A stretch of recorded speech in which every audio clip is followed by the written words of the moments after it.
Welcome to the Apple Color LaserWriter 12600 PS video service training. This part of the video tape demonstrates how to set up the printer and reviews normal startup operation.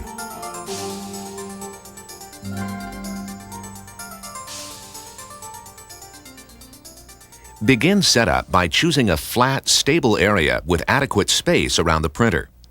The area should be well ventilated and away from direct sunlight or sources of heat, cold, or humidity.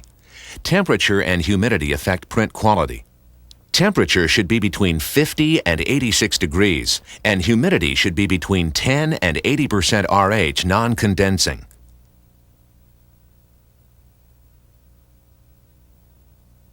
Begin unpacking the printer by pushing in and then pulling out the clips on both sides of the printer box. Next, lift the box, uncovering the printer. The side of the printer with the Apple logo is heavier than the other side. Be careful to balance the printer as you lift it. Then place it in the location you've chosen. The printer weighs approximately 110 pounds and should never be lifted by yourself. Have at least one other person assist you. The Apple logo marks the front of the printer. Position the printer with the logo facing toward you. When positioning the printer, allow space to open the top and side doors for clearing paper jams, to let air to flow around the fan, to open the paper cassette, and to open the front door to install and replace consumables.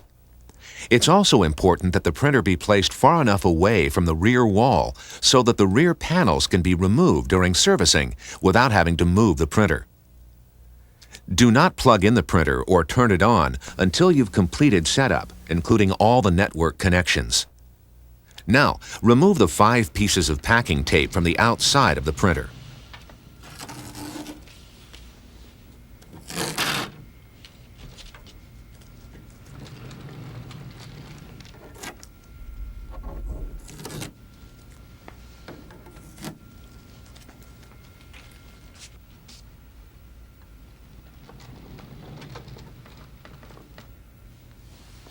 Open the fuser access door and lift up and remove the 2 orange spacers from inside.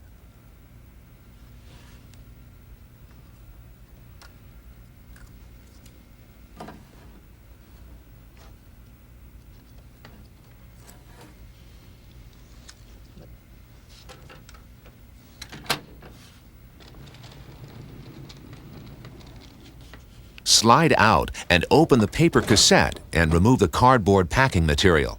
Then slide the paper cassette back into the printer. Open the front door. Then, using a coin or Phillips screwdriver, loosen the orange plastic shipping screw and spacer and pull it out. Put the shipping screw in a safe place in case you ever need to ship the printer to a new location. Leave the printer door open.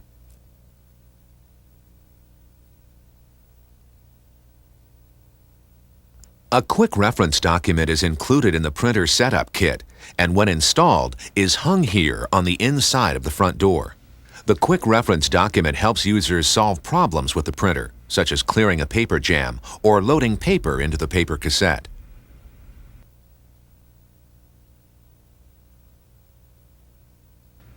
Continue by opening the cover of the fuser oil compartment and removing the styrofoam. Locate the bottle of fuser oil in the printer setup kit. Pull the orange tab to remove the seal from the bottle. Install the oil bottle by gently tipping the bottle upside down and sliding it into the compartment. Press the bottle down. This opens the mechanism in the lid so the oil can flow into the compartment. Then close the cover over the fuser oil bottle. Important: if any fuser oil spills on the floor, clean it up immediately with paper towels. The oil is very slippery.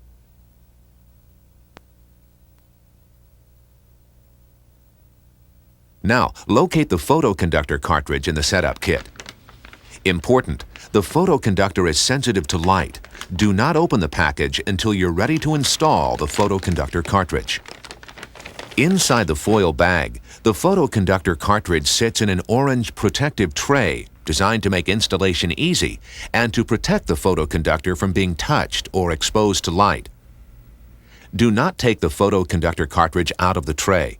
If you scratch the photoconductor, the marks can appear on every page you print until you replace the photoconductor cartridge. Begin installing the photoconductor by pushing the transfer drum lever down and to the right.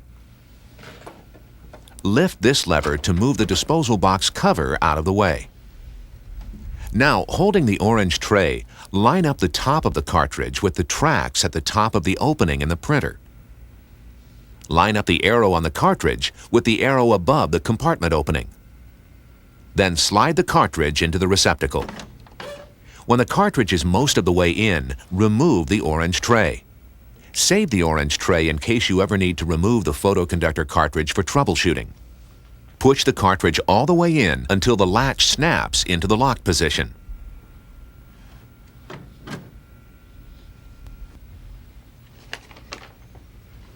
Locate the toner waste disposal box in the setup kit. Slide the toner disposal box into place. The opening in the top of the box fits here. Then close the toner disposal box cover and raise the transfer drum lever to lock the photoconductor cartridge in place.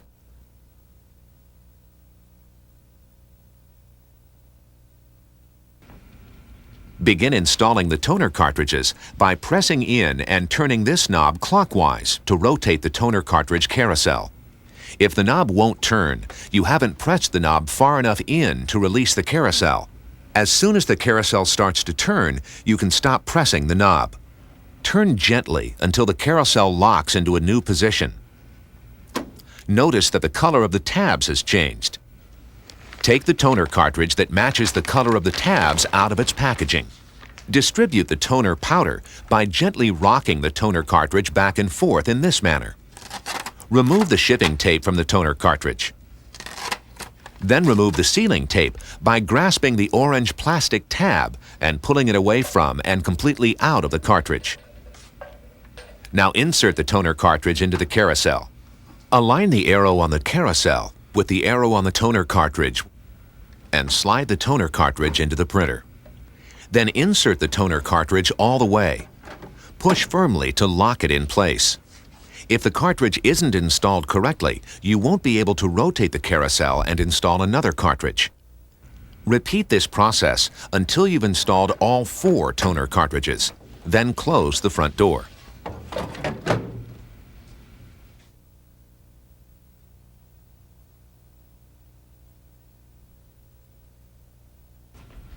The paper cassette holds up to 250 sheets of paper. With the optional universal cassette, you can load U.S. letter, A4, B5, or legal-sized paper. When printing from either cassette, load letterhead paper face up. An optional sheet feeder can be installed under the printer. The printer and optional sheet feeder paper cassette trays are interchangeable. The color LaserWriter 12600 PS uses these printing materials: 16 to 28 pound laser quality bond and special transparencies. The printer will not print on label stock or envelopes. Avoid using poor quality paper. The best quality paper will produce the best quality prints. The paper used should not scorch, melt, transfer material, or release hazardous emissions when heated to 393 degrees Fahrenheit. The multi-purpose tray holds up to 100 sheets of paper or transparencies. Important, only transparencies with these white squares made specifically for this printer can be used. You can also use the tray for manual jobs.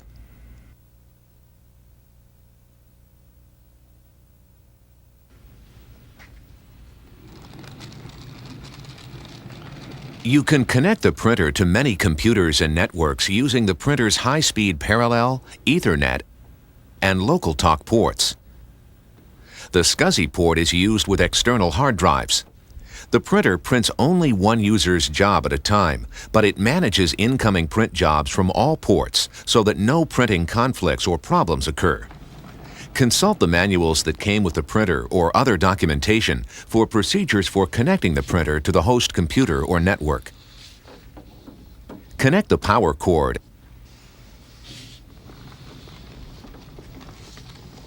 and power on the printer. After power on, the printer conducts a self-test. During execution of the power on self-test, All LEDs light briefly, and then these 4 LEDs extinguish one at a time as each of the tests is completed. The printer takes about 3 minutes to warm up.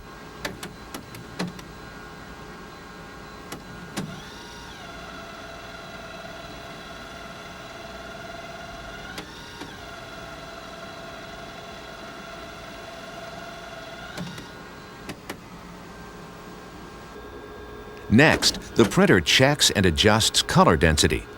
We have removed the face-down delivery tray for this demonstration. First, a series of solid color bands are printed on the transfer drum, checked and brushed off.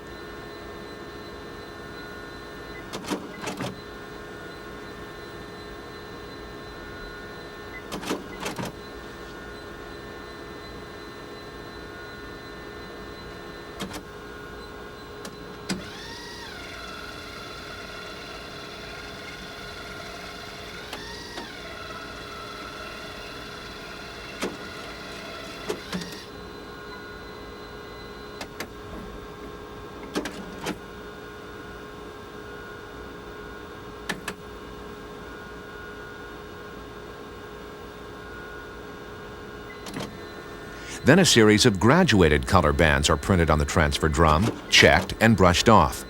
During this procedure, color density is recalibrated if necessary.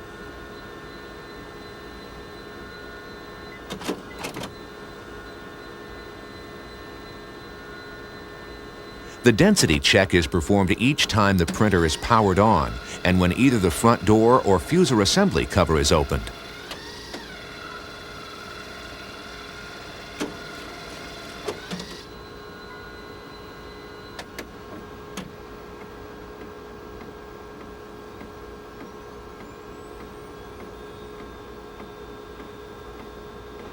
Finally, every time you restart the printer, it automatically prints startup and demonstration pages, unless you turn off either or both using the Apple Printer utility.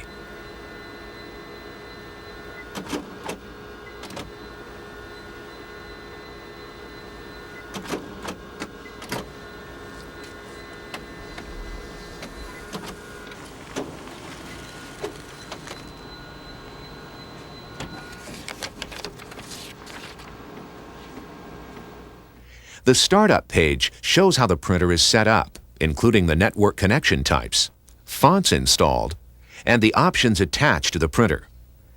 The demonstration page prints a variety of color images. The startup and demonstration pages should look clean and sharp. If they are spotty, too light or too dark, or otherwise unclear, switch the printer off and on to print a second set of pages. Try this 2 or 3 times if necessary. After the startup and demonstration pages are printed, the Ready in Use light glows steadily. All other lights should be off. This concludes Part 1, Setup and Power On. Please stop the tape.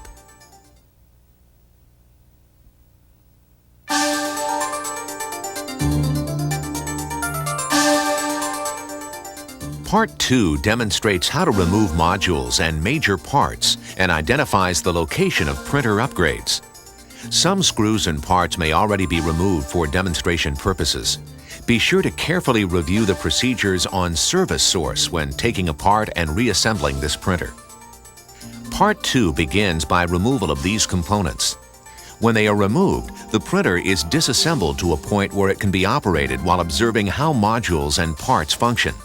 This is ideal for troubleshooting and for verification of operation after the printer is fixed.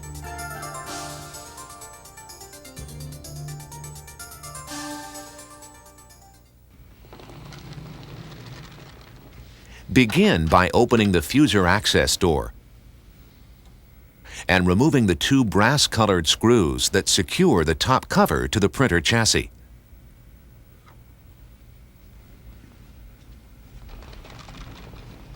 Now open the front door. Open the top access door. Release the small tab and slide the black arm off its pin.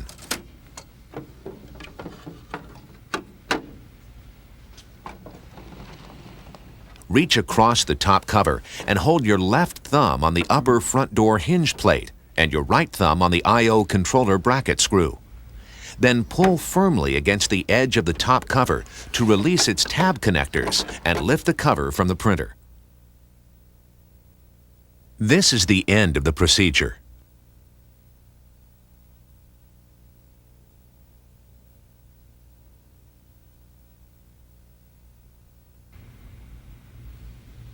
First, remove the two silver-colored screws that secure the left cover frame to the chassis. Then lift the left cover upward and remove it from the printer. This is the end of the procedure.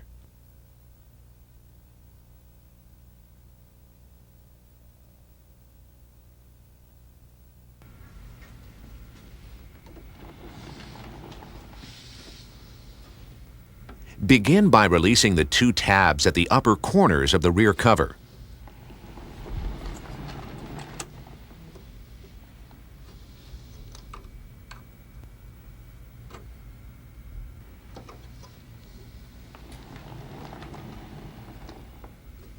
Then remove the cover from the printer. This is the end of the procedure.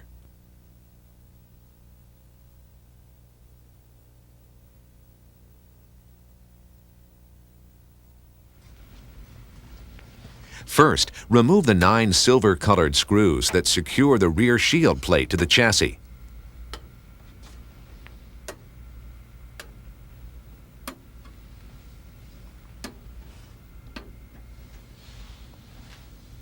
Now lift the shield plate and remove it from the printer.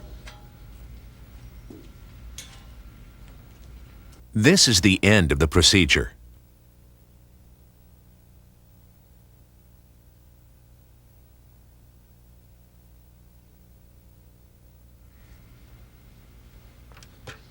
With the front door open, open the door to the paper pickup area. Open the fuser access door and remove the tab that connects the fuser door strap to the chassis. Then slide the fuser access door leftward out of its hinge connector and remove the door from the printer. With these covers removed, the printer is now disassembled enough to view the operation of components for further troubleshooting or verification of operation after the printer is fixed. This is the fuser assembly. Mechanical controller board. Sensor assembly located behind the power supply. High voltage power supply. High voltage separation assembly located behind the mechanical controller board.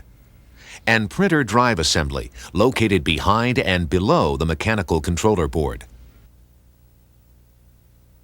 This is the end of the procedure.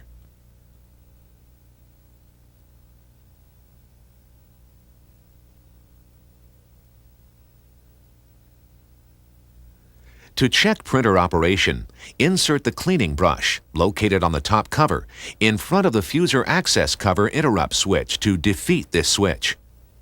Then connect the printer to a Macintosh or PowerBook computer to test printing operation. You can also check voltages on the mechanical controller board at this time. We will remove the paper cassette tray and toner cartridges and continue with take apart.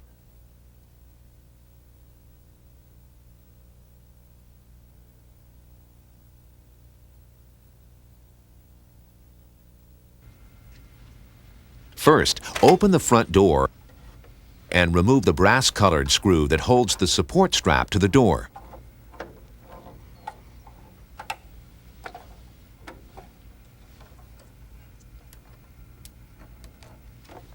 Then lift the front door upward off its hinge plates and remove it from the printer. This is the end of the procedure.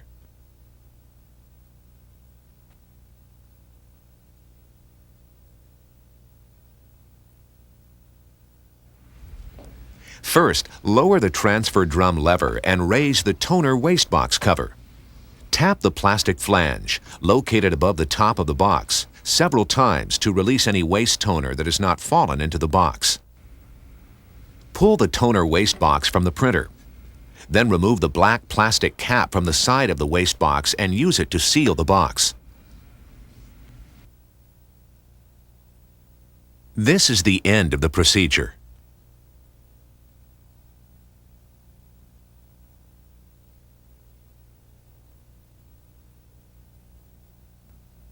Begin by placing the end of the orange photoconductor tray in the V-shaped opening of the photoconductor compartment. Release the green tab on the right edge of the cartridge and slide the cartridge into the tray, making sure that the positioning tabs on the cartridge track snugly along the top edges of the tray. Then slide the photoconductor cartridge out of the printer. Important: replacement of this component requires that you download information stored in the DC controller board using the procedure presented in Service Source. This is the end of the procedure.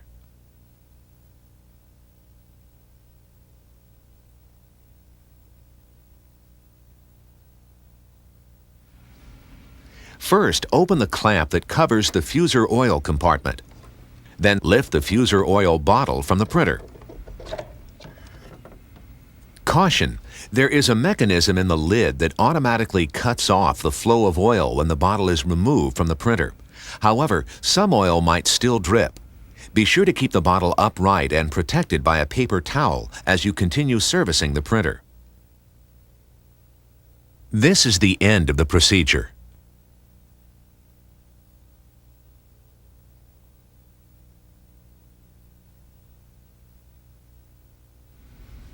Begin by opening the paper pickup block cover.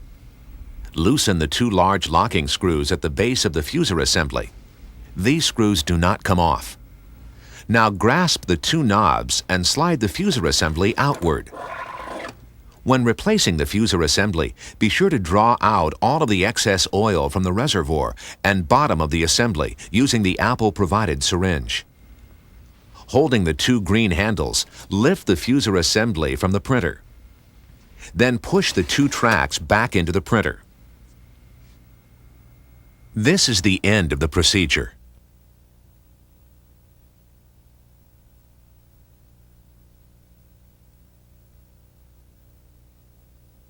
With the paper pickup block cover open, release the green lock levers at each side of the paper pickup block and slide the pickup block outward.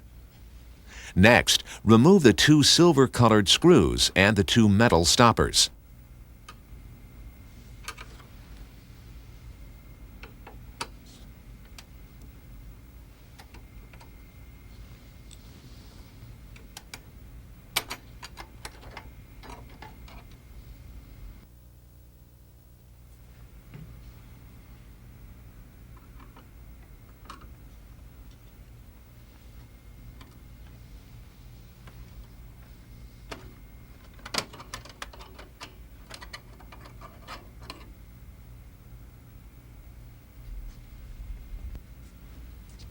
Then remove the paper pickup block from the printer. This is the end of the procedure.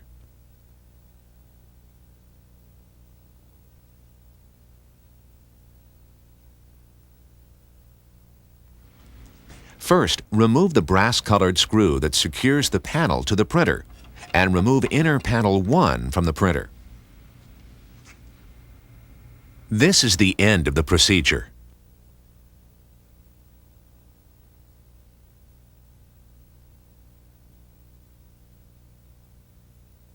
Begin by lifting the separation voltage assembly up and away from the transfer drum. Disconnect the 13-pin connector from the end plate of the transfer drum assembly. Remove the 5 silver-colored screws.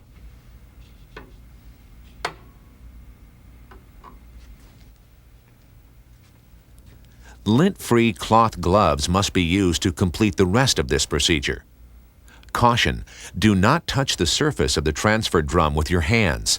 If the surface gets soiled, use only lint-free paper to clean it. Now carefully slide the transfer drum out of the printer, guiding it with your right hand under the drum assembly frame.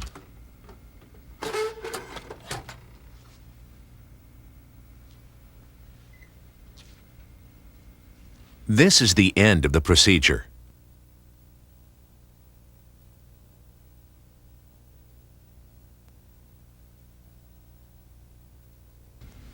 Begin by disconnecting the 6 connectors along the edge of the power supply. Now remove the 5 silver-colored screws.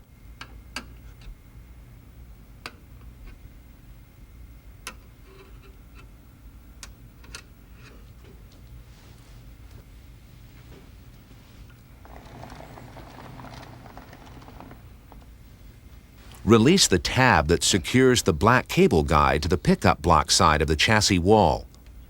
Pull the cable guide away from the chassis and disconnect the connector.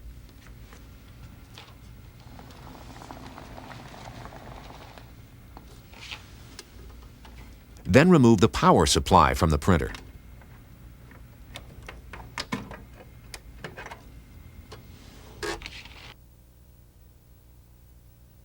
This is the end of the procedure.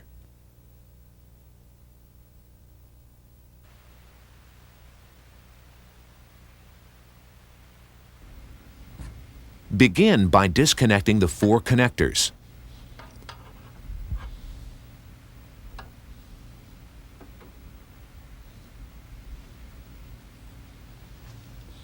Remove the 2 brass-colored screws that secure the high-voltage power supply to the chassis, and the 1 silver-colored grounding screw. Then pull the high-voltage power supply out of the printer.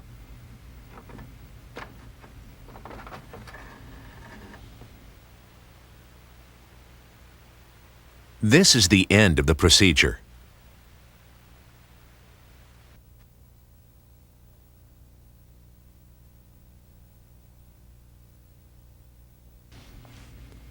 First, disconnect all the connectors to the mechanical controller board. Remove the 2 silver-colored screws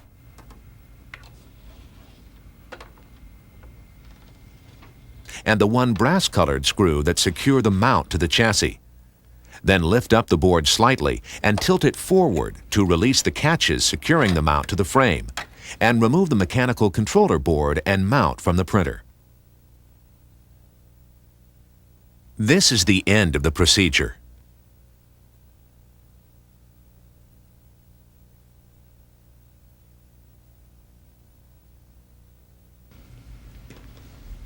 First, remove the brass-colored screw. Then slide the fan and duct to the left and pull them from the printer. This is the end of the procedure.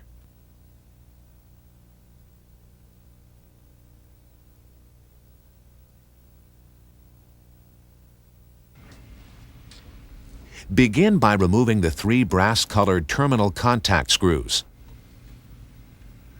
The brass-colored screw that secures the assembly to the chassis, and the silver-colored grounding screw. Remove the contact cables from their guides and clamps.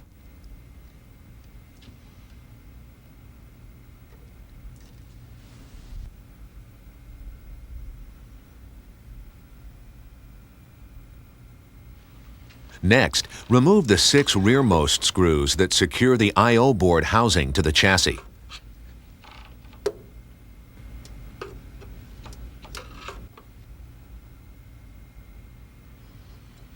Raise the I/O board housing slightly and hold it. This provides clearance for the next step. Grasp the high-voltage separation assembly and shift it firmly to the left to release the claw. Then remove the assembly from the printer. This is the end of the procedure.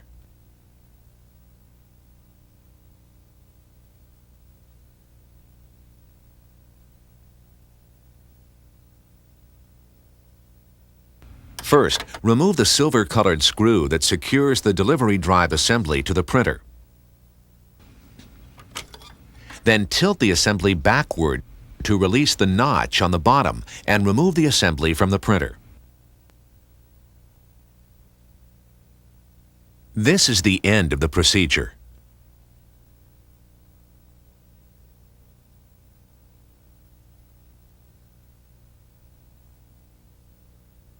To remove the printer drive assembly, first remove the two silver-colored screws that secure the receptacle of the fuser interconnect cable to the chassis. This is required to provide the clearance needed to remove the assembly from the printer. Next, remove the 6 silver-colored screws.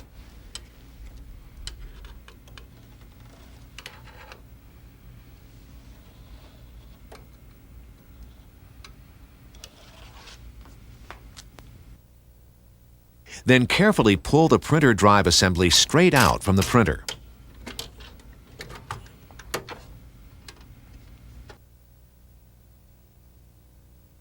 This is the end of the procedure.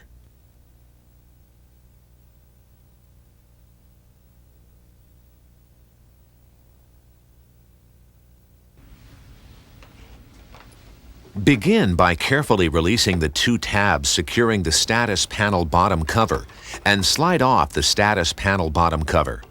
These tabs are delicate. Do not apply too much force.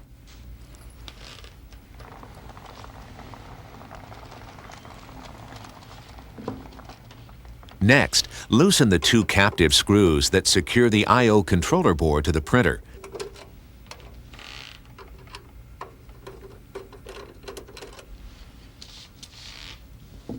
And slide the board out of the printer. Both printer upgrades are installed on the I/O controller board. The RAM upgrade SIM is installed in this SIM socket, and the internal hard drive is installed using these 3 screws.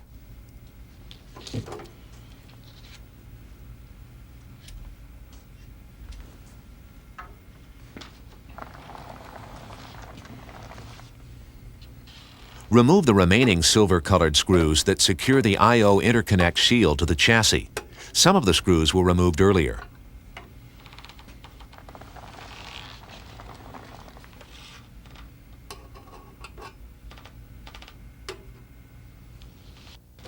Now lift the shield and status panel housing and disconnect connector J803 on the I/O interconnect board.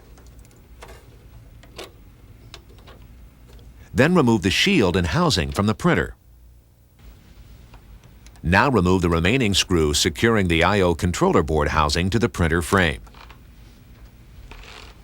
Disconnect these 2 cables.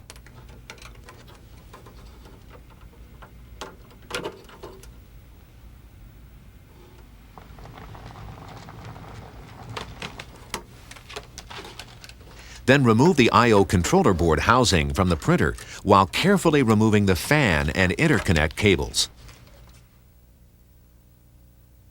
This is the end of the procedure.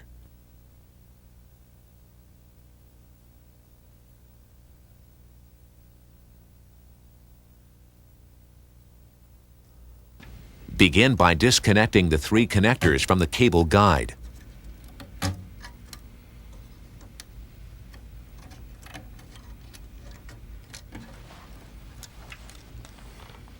Remove the 2 brass-colored screws that secure the black cable guide to the chassis.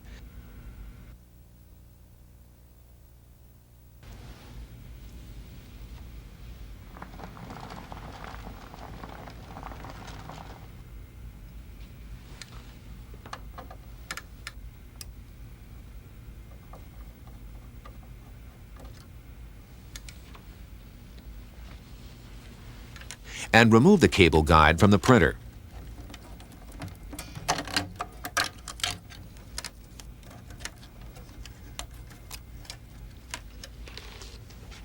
Remove all the connectors. These 2 ribbon cable connectors do not have release tabs. Remove these cables by pulling with even pressure until they come loose. When replacing, press the cables back into the connector using even pressure until they are fully seated. Remove the 4 silver-colored screws.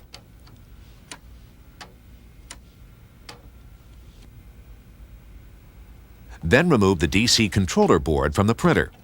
Important: replacement of this component requires that you download information stored in the DC controller board using the procedure presented in Service Source. This is the end of the procedure.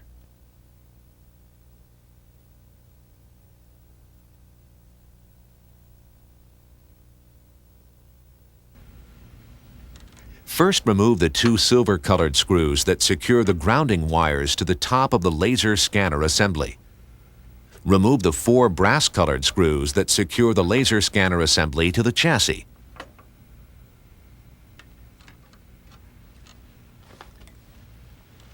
Then lift the laser scanner assembly from the printer.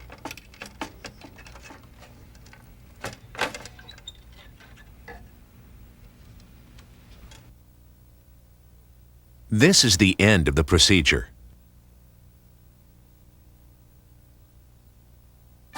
This concludes Part 2, Take Apart and Upgrades, and this tape.